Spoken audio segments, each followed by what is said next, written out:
योगेन चित्तस्य पदेन वाचां मलं शरीरस्य च वैद्यकेन योपाकरोत् तं प्रवरं मुनीनां पतञ्जलिं प्राञ्जलिरानतोऽस्मि. Good morning and good evening. Welcome back. We will continue our discussion of Samadhi Pada of the Yoga Sutra. So those who are in United States, hope you all had a great Thanksgiving holidays. I know that a lot of people are traveling, but we do have the recording. So we'll continue. So let's do a quick recap and see where we are. So we covered up to verse 14 in the previous session. So today we are going to planning to cover, in fact, 3 verses, 15, 16, and 17. So we started by stating the intent. This teaching of yoga is systematized for the serious committed students with a prayerful attitude. That is the intent. And in the second verse, second sutra, the whole yoga is defined as chitta vritti nirodha. It is the ability to master, control, and eventually suspend all the mental modification. Please don't think that this is suspending of the mind. The change in the mind can be arrested completely. That is the meditative absorption. So we talked about that a lot. And Sutras 3 and 4 said, if we can stop the modifications of the mind, and if the mind can be absorbed in the meditative object, that time you can realize your own true nature, which is the consciousness. Otherwise, what is going to happen is you get yourself identified with the mental modifications. You mistake your identity, and then you get suffering. So this is up to verse 4. And if chitta vritti nirodha, ability to control the mental modification, is my goal, I need to understand what are all the mental modifications I need to control. So we talked about 5 kinds of mental modification. In fact, 3 different dicing and slicing we saw. The first one is the mental modifications can be broadly classified into 2, klishta, aklishta. Some of these mental modifications will take me or lead me to the path of right, or lead me to the highest possibilities of life. And some of these mental modifications, it pulls me down. That is one level. Another way of looking at it is, some of these mental modifications may lead into a destructive mental state. Some of them may lead into a distracted mental state. Some of them may lead to a deluded or a dull mental state. And some of the modifications may lead to focused mental state. And sometimes finally means you can have them as completely controlled. Another way of looking at it is, some of these mental modifications may lead me to the right knowledge, pramana. Some of them may give me false knowledge, viparyaya. And then some of the mental modifications can take me to imagination. And the next 2 was sleep, because sleep also we said that it's a kind of mental modification which makes everything else invisible. The contents of the minds are there, but they are invisible during that state. So it's a tamasic vritti covering the entire chitta, so that there is nothing, the consciousness do not have anything to eliminate. That state is known as nidra. And finally, we said the last kind of mental modifications are smriti, the memory. It is the ability to recollect the past experiences. These are the different vrittis. So 3 different dicing and slicing we saw. The reason why we saw different dicing and slicing is to understand them and to gain control over these mental activities. This is the goal. And then the next question is how I can gain control over these mental activities. Patanjali said there are two methods you need to execute in parallel. They are called Abhyasa and Vairagya. We saw exactly in the Bhagavad Gita, Krishna also teaches the same method to Arjuna. Abhyasa, Vairagya. So what is Abhyasa? We saw the definition in the previous class. Abhyasa means it is the consistent effort you put to gain control over your mental activity. So we saw the three characteristics: Dirghakala, Nairandarika, Satkara Sevita, Dridhabhumi. You get a stable mental state by consistent practice, Nairandarika, Dirghakala, for a sufficient period of time, and Satkara, with devotion or with reverence or with a positivity. When you do that, you get it. What exactly is the practices? We saw just on a high level, the Ashtanga Yoga. So the yamas, niyamas, asanas, pranayama, pratyahara, dhyarana, dhyana, samadhi. This has to be done for a sufficient period of time, so that with means dirghakala, nairantarika, regularly for a sufficient period of time with a devotional attitude or with a attitude of positivity, with a positive outlook, you will gain the result. So this much we saw.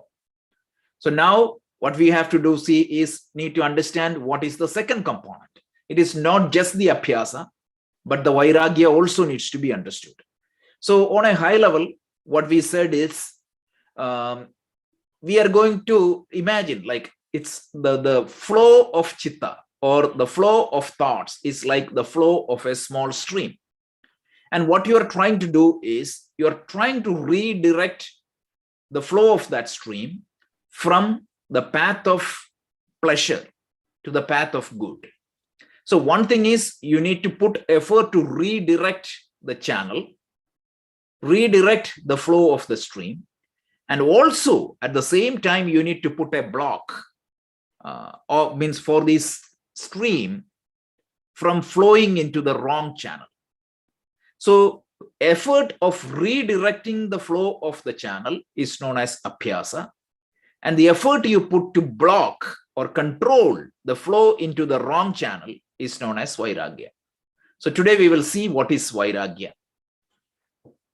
So this is a 5-minute recap of whatever we have seen so far. So we are going to cover two topics. We'll cover the Abhyasa and Vairagya, and then we will start to talk about the different types of samadhis. So we covered the recap. So now let's see the Sutra 15. So let's listen to the Sutra. Drishtanusravika Vishaya Vitrishnasya Vashikara Sapnya Vairagyam. So beautiful. Drishta Anushravika Vishaya Vitrishnasya Vashikara Satnya Vairagyam. A brilliant definition of Vairagya. Drishta Anushravika Vishaya Vitrishnasya Vashikara Samnya Vairagyam. So let's try to understand what is Vairagyam. So Vashikara Samnya Vairagyam. Understanding the pull or the pressure of certain things in our mind. Understanding and ability to control the push and pull of certain objects. What type of objects? Drishta, whatever you have seen. It could be a food. It could be the longing of getting some power. It could be the desire to see a person or a place or a thing. It could be my deep desire to wish a music. There are so many things, whatever I have seen and experienced. So drishta here indicates whatever you had experienced or at least whatever you have experienced in the past. Anushravika means whatever you heard. Some of the pleasures you are getting attached to, you may not have had that experience yet. So in one stroke, Patanjali covers the scope of the objects in the world that can put a binding attachment in my mind.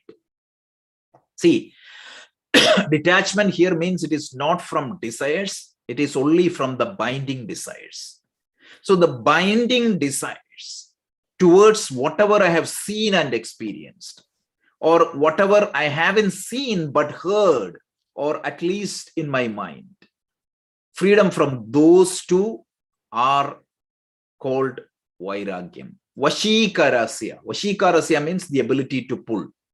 For example, for some people it is food. They might be fond of sweets. So whenever they see the sweets, what happens? They get pulled towards that. See, by willingly, if you go and take a sweet, that's a different thing.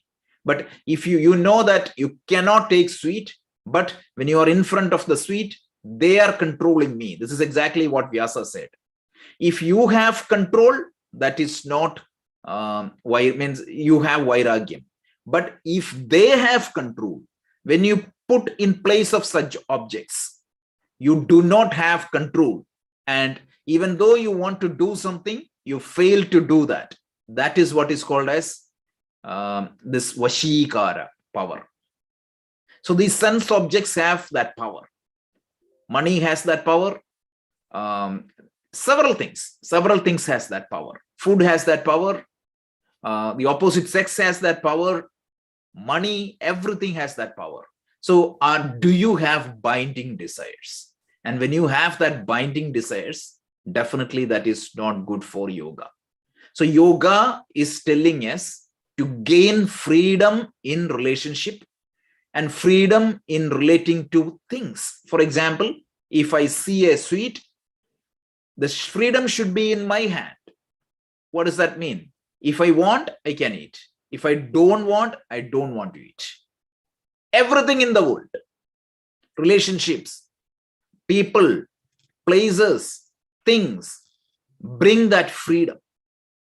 It is your will and your intellect that should determine whether I need to engage, how much I need to engage, what I need to engage, etc. And this power is known as vairagyam. The word vairagyam came from Vita Raga. So the key word there is raga. Raga means binding attachment. Raga means binding attachment. It's not just the attachment. Of course, all of us are get attached, right? We are attached to the class. We are attached to our family. We are attached to our job. That's okay. But the binding attachment is the problem. So Krishna talks extensively about this in the Bhagavad Gita also. So Vita Raga, so the ability to negate or the ability to control this binding attachment is known as vairagyam. So that vairagyam is defined as it is the absence of craving for sense objects. And what type of sense objects? Whatever you have directly experienced and what you haven't experienced yet, what you heard. So this is what is vairagyam. So let's speak a little bit more. So the thing is detachment from mental craving. That is the definition of vairagya. The commentators jump in and clarify very well that vairagya means it is not a suppression. I have craving thoughts in my mind, but I force myself not to engage. That is not vairagya. And that is always a problem. So please don't misunderstand vairagya as mental suppression or forcing a repulsion. So it is the detachment through knowledge. For example, one way of they are saying is that how to develop this detachment is by knowledge. For example, I love sweets, but I know my mental condition or my physical condition very well. If I eat sweets, it's not good for me. So from that understanding, when I decide not to take a lot of sweets, that is vairagya. So this power of detachment, right? So it's not freedom from desires, but freedom in the objects. So you're not saying that I'm going to be free from all the relationships. No, I do have freedom. This is very important. Even in relationships, human relationships, right? So the spouse or the children or anybody, what we want them to behave in a certain way. We want them to act in a certain way. Then I love them. So who am I loving to? I am loving to a person who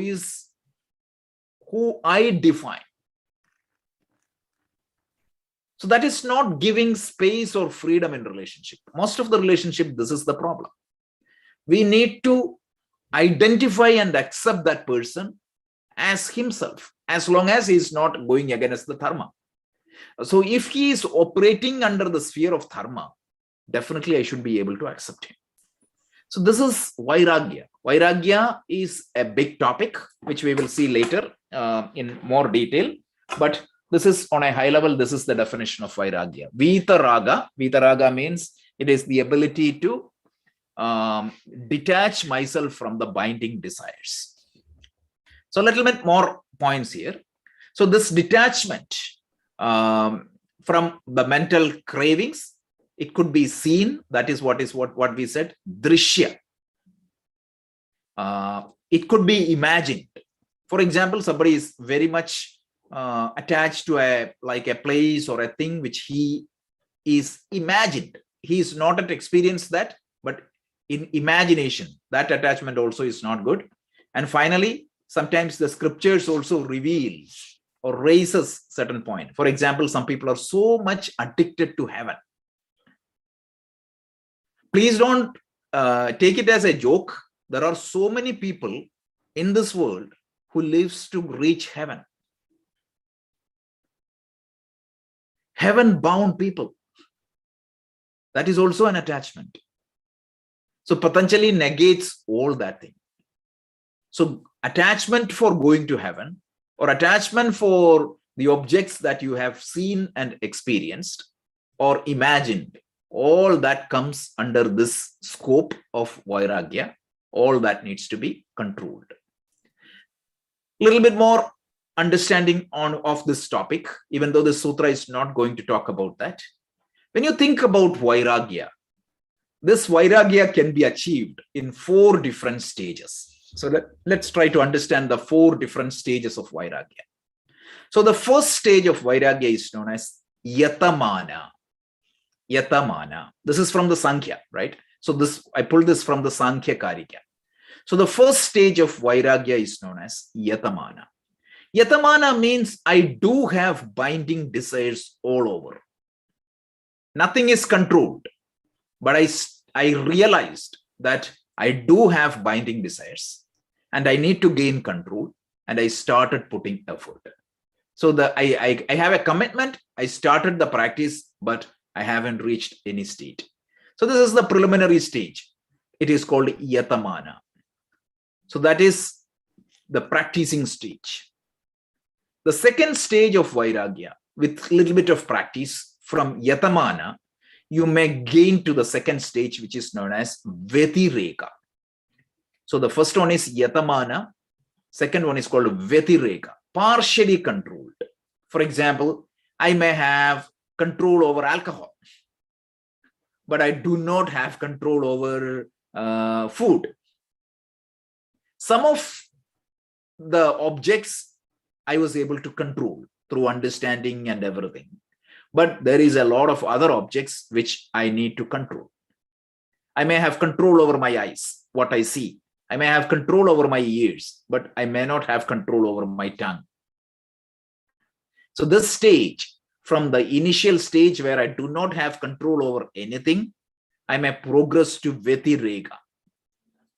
Then the third stage means, again with a lot of practices, you go to the third stage, which is called Ekendriya. Ekendriya. Ekendriya means you do have control over most of the stuffs. But still, you have a curiosity or some tendencies lies in my mind. I was able to control my tongue. I was able to control my vision. I was able to control my hearing. Everything I do have control. But some longing tendency still remains in the mind. And finally, Vashikara. Vashikara means I do have control over the tendencies also. This is the mastery state. So these are the 4 different states of Vairagya. And all these states is known as Apara Vairagya. So the whole Vairagya itself can be classified into 2. One is called Apara Vairagya and the second one is called Para Vairagya.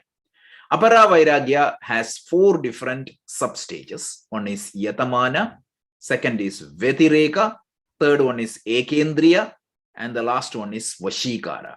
Yatamana means absolutely no control, but I'm committed. I do have a desire to control everything. Vitarka means I do have control over some, but a lot of things I do not have control. The last one means Ekendriya means I do have control, but still curiosity for sense objects remains. For example, I may take fasting. I may be vegetarian on a particular day, but I do have that curiosity for non-vegetarian food. Thoughts comes to my mind always. And finally, Vashikara means apparently everything is controlled. That's it. I'm able to, and I do not have any push and pull. This is called Apara Vairagya.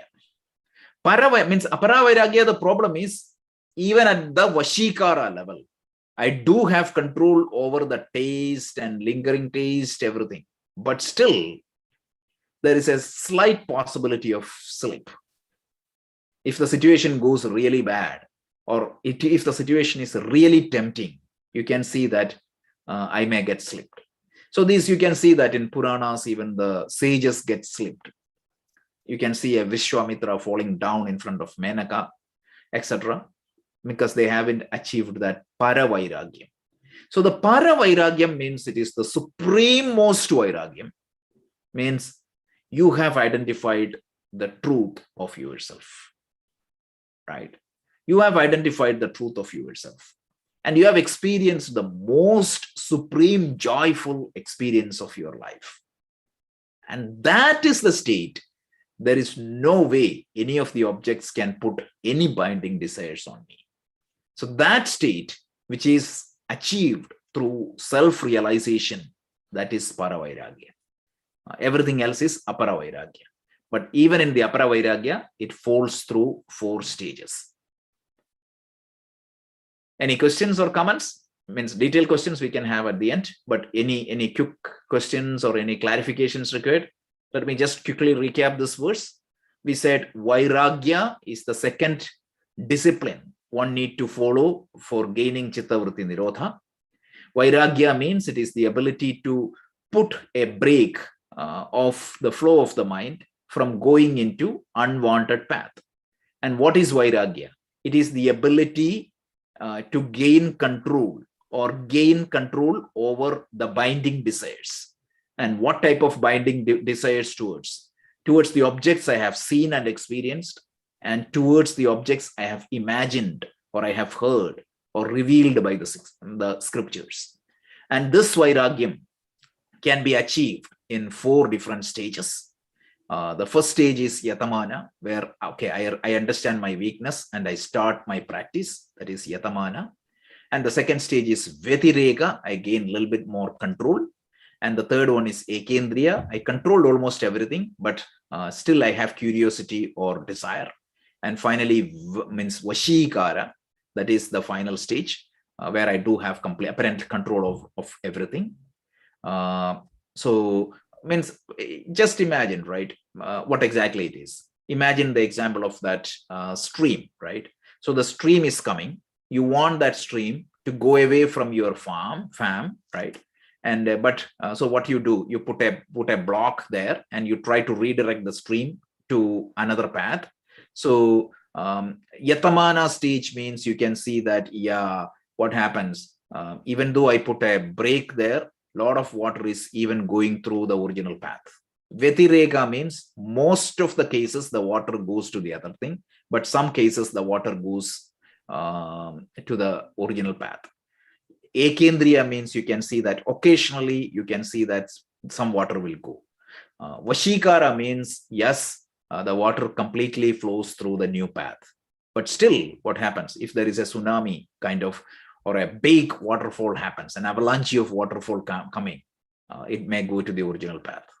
Once you have this para vairagya, the water, even if there is a tsunami, the water will go to through the original, means the intended path. That is para vairagya. Hey, Rajesh. Yes, Rohiji. Does that mean that there is still vasana in apara? Yeah. Yeah. So that vasanas, that's exactly the next sutra. The vasana will be removed only once you know the Purusha or the consciousness.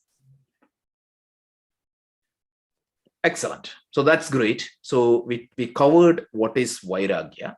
And now we go to the next topic. What is that para vairagya? So let's listen to that.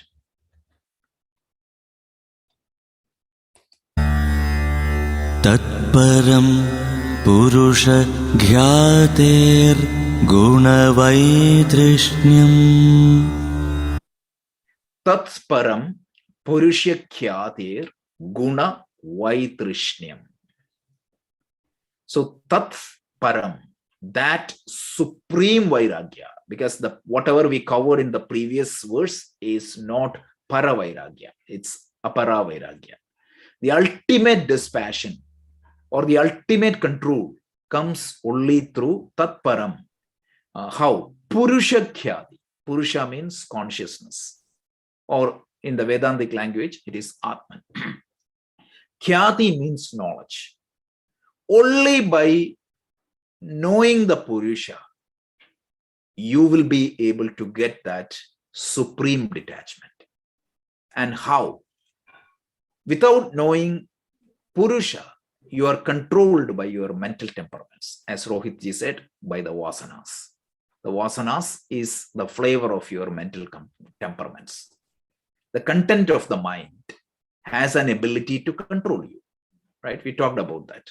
The contents of the minds could be sattva, rajas, or tamas. So if you have rajas and tamas controlling you, that is where you slip onto vairagya. For example, if tamas is controlling you, you will sleep more. Of course, we need sleep, but that sleep has to be controlled. Too much sleep is not good, right? Rajas, activity. I may engage in so many activity. If that rajas and sattva is not controlled by, if the rajas and tamas is not controlled by sattva, there is a chance of getting addicted or getting attached. So the word used here is guna vaitrishnam. Guna vaitrishnam means you wanted to gain freedom from all guna. So how do you gain freedom from all guna? Initially, you gain control over tamas through rajas. Inactivity can be controlled through activity. And once I do have control over inactivity, I do have control over activity by sattva. So by cultivating more sattva, what I will do, I will gain control over rajas and tamas. And once I have enough sattva, what happens? I try to get detached from even sattva. You have to go beyond that, because even if you are holding on to sattva, you will not be able to go further. So Bhagavad Gita has a famous verse, Traigunya Vishaya Veda, Nistraigunyo Bhavarna, Nirdvanto Nitya Sattvastu, Nariyoga Chema Bhagavan. Exactly the same thing. Initially means everything what is heard and told you by scriptures or the people fall into three categories, like sattva, rajas, tamas. So initially what happens? With sattva, you try to control rajas and tamas. Control means that rajasic content will be there in the mind, no matter what. Tamasic content will be there in the mind, but they are controlled by sattva. And once that is done, you go beyond sattva. So once you go beyond sattva, you will see the Purusha, the consciousness. And once you experience that Purusha, once the true identity of yourself is revealed, that time what is going to happen? The supreme dispassion came. This is what is the next verse. So let's try to see a little bit more. It's Paravairagya. It is the highest level of Vairagya. It is the detachment from even from the mental temperaments. Remember, the Apara Vairagya is mainly from the external objects. When it came to Paravairagya, even from the mental temperaments, the vasanas, everything, you try to detach. The vasanas will be there, the likes and dislikes will be there, but I cannot be controlled by the likes and dislikes. Right?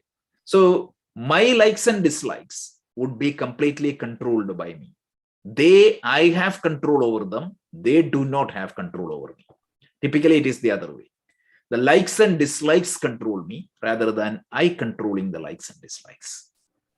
So Krishna in the 3rd chapter of the Bhagavad Gita called this as Paripanthinaha, like highway robbers. You are going for a journey, but these likes and dislikes can pull you down in between. So that's why you need to gain control over that. Patanjali is talking exactly the same thing. So this highest level of Vairagya is the detachment from even from the mental temperaments. So indifferences or freedom from these gunas, it is indifference to all the mental objects. See, initially we said you have to gain freedom or you have to have binding desires from all the external objects. Now you're saying that you need to have freedom from all the thoughts in my mind. Suppose I have an angry thought coming into my mind.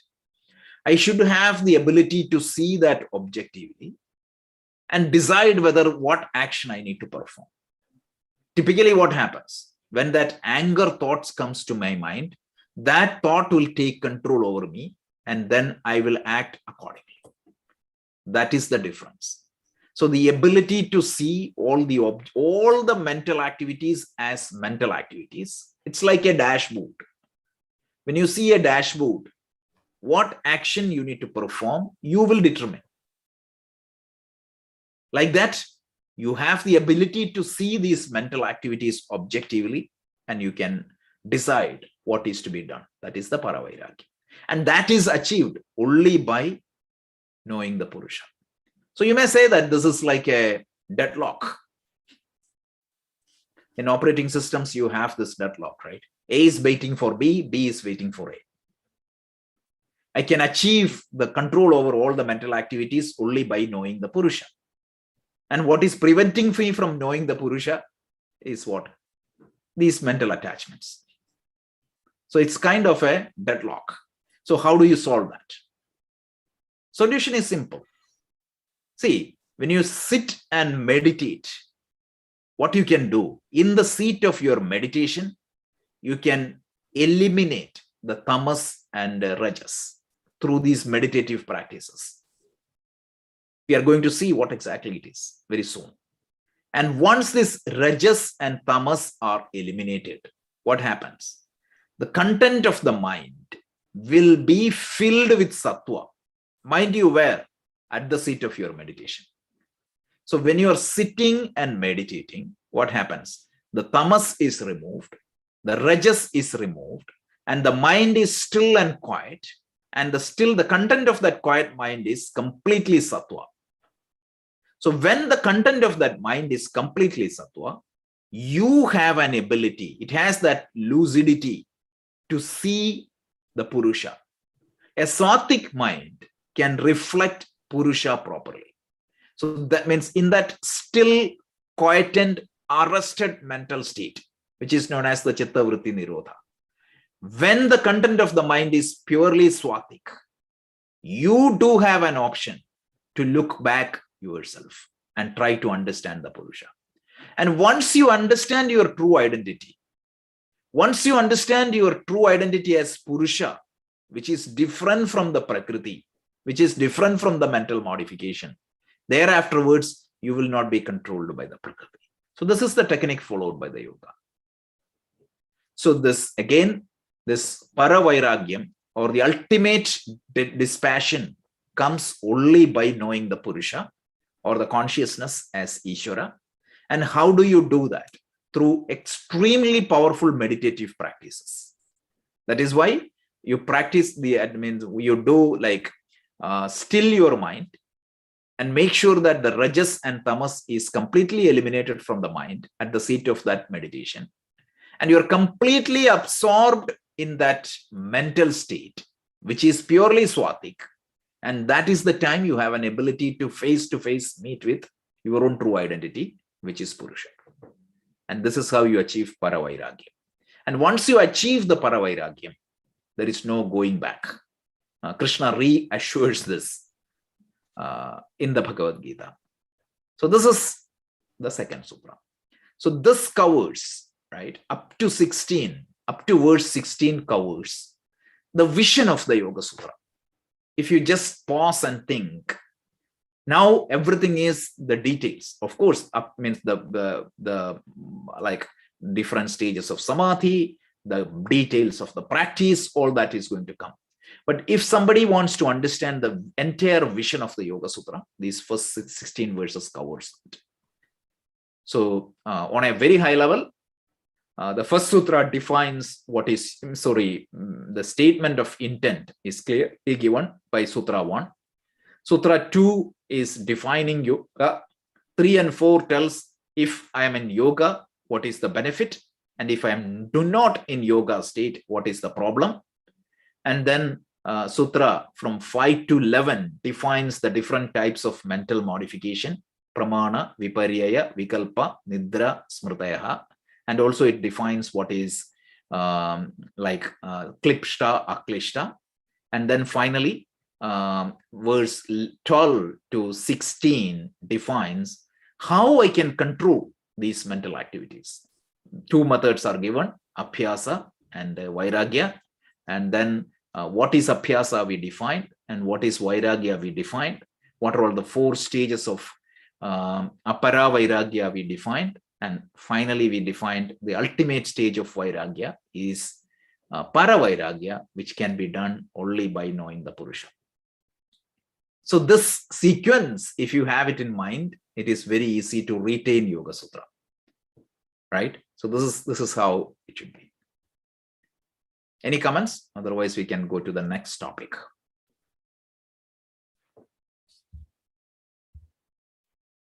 Yep. So this total detachment can be achieved only through the attachment of the Supreme, which is the Purusha. We already talked about that. So if that is the case, so we covered up to verse 16, which is a major topic, and now we are getting into the details. So we talked about samadhi, or the meditative absorption. So meditative absorption has 4 different levels. And on a high level, we said 2 things: samprajnata samadhi, and the other one is asamprajnata samadhi. Samprajnata samadhi means you are arresting the modification of the mind. How? By focusing on an object. Alambana. You need an object of meditation. While I meditate, I am able to suspend the flow, the modifications of the mind. For example, if I meditate on the form of Lord Shiva, during that meditation, there is no change. I'm able to retain. My mind is absorbed completely in the object of meditation. Such meditative practice is known as samprajnata samadhi. And then there is the highest form of samadhi, means you don't need an object of meditation, but still at your will, you can suspend, or you can keep the mental modification completely under control. And that is known as asamprajnata samadhi. So now what we are saying is the samprajnata samadhi itself can be divided into 4 different stages. So let's try to understand. Look at the level of details we are going to. So the meditative practice that is employed in the modern world can go through these 4 different stages. Let's try to understand that. So let's listen to the sutra. Vitarka vicharanandasmita rupanugamat samprajnataha. Vitarka vichara ananda asmita Surupa Anugamat Samprajnataha. Very beautifully defined again. So he tells the Samprajnata Samadhi, the meditative absorption with the help of an object. The meditative absorption with the help of an object is Anugata. Anugata means, Anugama means accompanied. It comes in the form of 4 different forms, or 4 different stages rather. That would be a better translation. So the Samprajnata Samadhi can happen in 4 stages. It tells Vitarka, Vichara, Ananda, Asmita. These are the 4 different stages of Samprajnata Samadhi. So we can say that Savitarka Samadhi, Savichara Samadhi, Sananda Samadhi, Sa Asmita Samadhi. See, don't get carried away because it's another level of grouping. So why this type of grouping is given to us? As a seeker, we are supposed to go and practice this meditation. When I practice this meditation, I need to be given a roadmap, right? So what happens in a roadmap? The roadmap tells you, okay, here I need to make a turn, or when I see this signboard, yes, you are in the path of right. So the signboard is going to help me, or the map typically helps me to validate whether I'm going through the right path. So this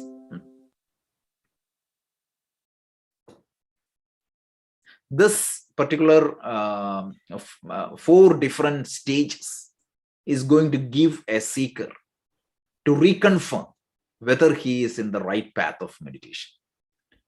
So again, it's not very complicated. If you really think about the meaning of Samprajnata Samadhi, this is very straightforward. The first point is Samprajnata Samadhi means I can gain meditative absorption, but I need an object of meditation. These 4 levels varies with respect to what object I use as my object of meditation. If I use a physical object, something I can see, something I can smell, something I can touch, or something I can hear, that means it is known as Vitarka Samadhi. So if that meditative absorption is gained through physical awareness of an object, for example, if I meditate on the form of Lord Shiva, yes, I can imagine the visually what that figure is, right? Or if I meditate on my breath, yes, I can experience it. Or if I meditate on a mantra, I can experience it. So that is known as Savitarka Samadhi. So the meditation on the physical objects, real or imagined, that is Savitarka. Now Savichara means there is no such physical objects. For example, if I meditate upon an emotion, love, anger, devotion, there is nothing I can visualize. But still, I can focus on that. That is a little bit more advanced stage of meditation compared to the original stage. That is called Savichara. And the third stage of meditation is known as Sa-Ananda. Sa-Ananda means it is bliss. It's not the ultimate Ananda we are talking. We all experience happiness. Typically, what is happiness? I got a news, and that news, it could be a sight, or it could be a vision, or it could be something you hear, but that changes my mind into a particular state, and that state is what is happiness. So can I focus on my mind? Can I focus on, make the mind quiet and try to experience that happiness in my meditation? That type of meditation is known as Sananda meditation. So in my meditative practice, I try to create, let's say that the mind, when the mind transitions to a state M, you feel happy. For some people, when they see their daughter, that is where the mind gets transitioned to that state M. For some people, when they see nature, it may get into that state M. What takes them to that state M varies from person to person and varies from time to time. But it is a fact that when I reach that mental state, I experience happiness. So here what you try to do is, without the aid of an external tool, can I simulate that mental state in my meditation and try to experience that? So you're not meditating upon an external object. You're not meditating upon a subtle object, but you are meditating upon a state of mind. You're trying to find that happiness within and trying to meditate upon that. And when you do that, that type of meditation is known as Sananda. And once you gain control over that, you progress to the next stage, which is called Sa-Asmita. When you are in that happy state, when your chitta is pure, the meditative object is yourself. You are trying to find yourself. Who am I? You're trying to see the consciousness in your meditation. And that, when you absorb in that I-ness, that is called Sa-Asmita. So we are going to talk about this in detail in the upcoming sutras, but at least enumeration of the different stages of meditation. Right? So enumeration of different stages of meditation is what is the theme of this sutra. So he tells the Samprajnata Samadhi can be achieved in 4 stages. It is Vitarka, Vichara, Ananda, Asmita. Let's listen to this one more time and then go to this. Look at this sutra. Listening to the sutra. Vitarka vicharanandasmita rupanugamat samprajnatah. Okay, so these are the 4 different stages. See, it defines the altered state of meditative absorptions. So imagine that you're a shooter and you're trying to improve your aim. Initially, when you shoot first time, if you try to focus on the bull eye, it may not work. You may have a bigger object as your object of shooting. And once you master, okay, you can shoot within that larger circle. What do you try to do? To improve your aim, you try to reduce that, the size of that circle. Again, you try to reduce the size of that circle. And finally, you wanted to exactly hit on the bullseye. So in the initial stages of your meditation, you may need an external aid, like the image of Shiva or something physical is required. So the Vitarka Samadhi means it is the first stages of meditation. And mind you, all the meditation practice you see in the modern world can come, max means is Vitarka, and maximum it can go to Vichara. That's it. Nothing else you will see. So that is the first level. It is that in the outermost circle. And once you practice that, you can sufficiently do the meditative absorption on that level. You try to move that to the next stage. It goes to the Vichara state. So instead of trying to focus on the image of Lord Shiva, you try to meditate, focus on his grace. Something you cannot physically describe, but you can feel it. It's a feeling that you are meditating. And you can get absorbed in that. And once you gain that, what you do? You try to focus on that state of happiness. When the mind becomes quiet, you can experience that state of happiness, and you're trying to get absorbed in that. And mind you, if you can do that, This itself is a huge siddhi. Whenever you feel depressed, you just need to do that Sananda meditation. You will be happy, you'll be fine. So that is the next stage. And finally, Asmita means you go and meditate upon that I-ness. One more thing, right? For you to do the Vichara meditation, you need to have master the Vitarka meditation. And for you need to do the Ananda, you need to be a master of both Vitarka and Vichara. And for you to do the Asmita, you need to have mastered the Vitarka type of meditation, Vichara type of meditation, Ananda type of meditation. So it's like that. It's a sequence. So these meditative absorptions, this is given for the yogis to just see, right? This is how the next state of what is upcoming, it is given by these different states. And all these states are Samprajnata Samadhi, as I said earlier, because they requires a support called Alambana or a Pratyaya, right? So Alambana means it is a support. It could be a mental impression or it could be a vritti. Pratyaya means the impression stored in the mind. So you just use that. For example, I'm meditating the image of Lord Shiva. So the Pratyaya, right? The Alambana there is the image of Lord Shiva. So Pratyaya means what? It is my mental impression.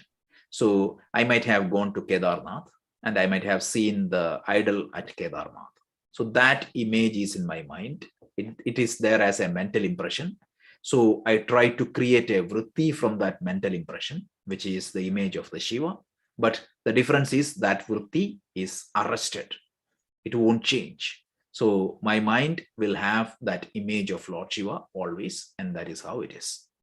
So all these meditative practices requires an alambana and a pratyaya. So that is very important because asamprajnata samadhi means you don't need anything. So even in Vitarka, the alambana is the physical object. Vichara, the alambana or the support is the subtle object or the feeling. And Ananda means you're focusing on your mind.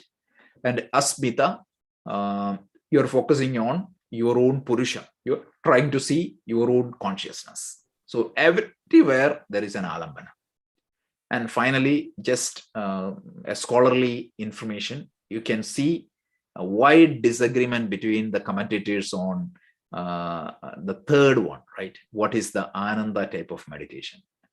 The means I pulled out what is given by Raja Bhoja and that type of commentary. So that sounds more reasonable to me, but just those who go to the commentary, you can see some difference of opinion among commentators what is Ananda type of meditation. But that happens sometimes. But you can understand how deep Patanjali goes into these different levels of meditation. So this is the 4 stages of samadhi. Vitarka Samadhi. So basically that is a contemplation on a physical object.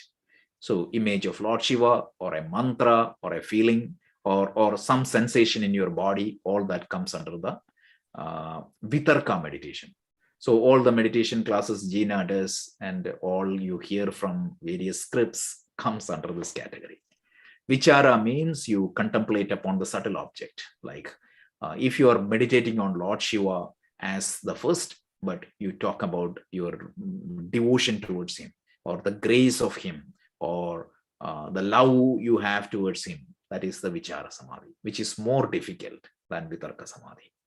And Ananda Samadhi means contemplate upon the happy experience in your mind.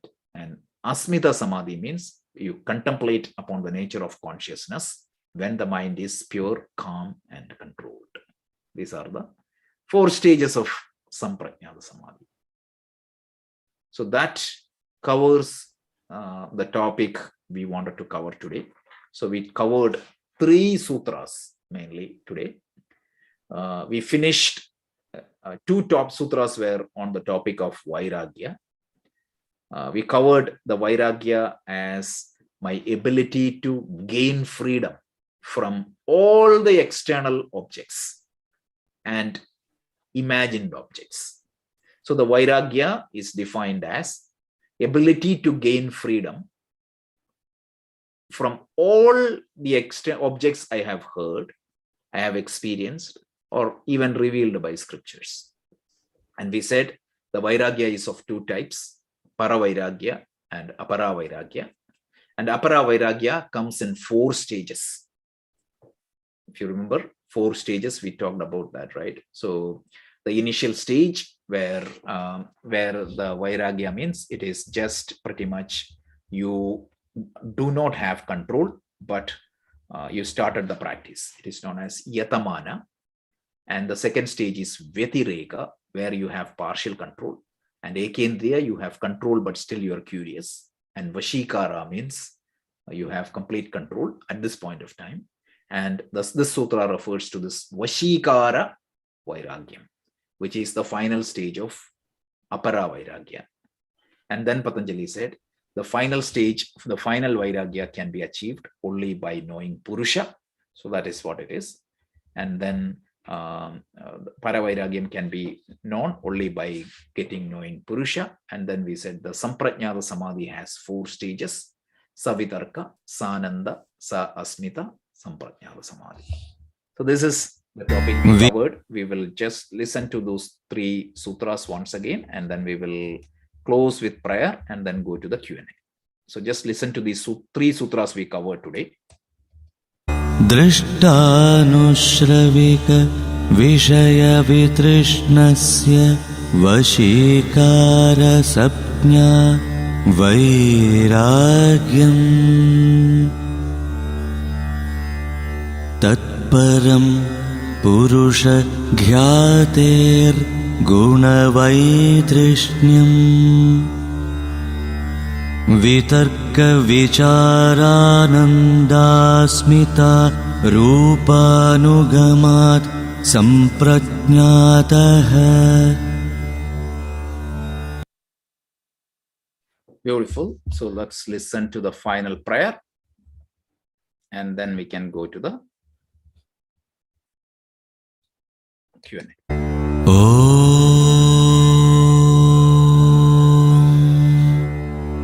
पूर्णमदः पूर्णमिदं पूर्णात् पूर्णमुदच्यते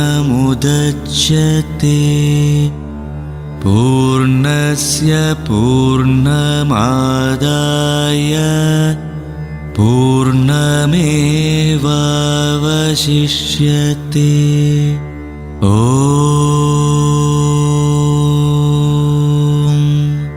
शान्ति शान्ति शान्तिः.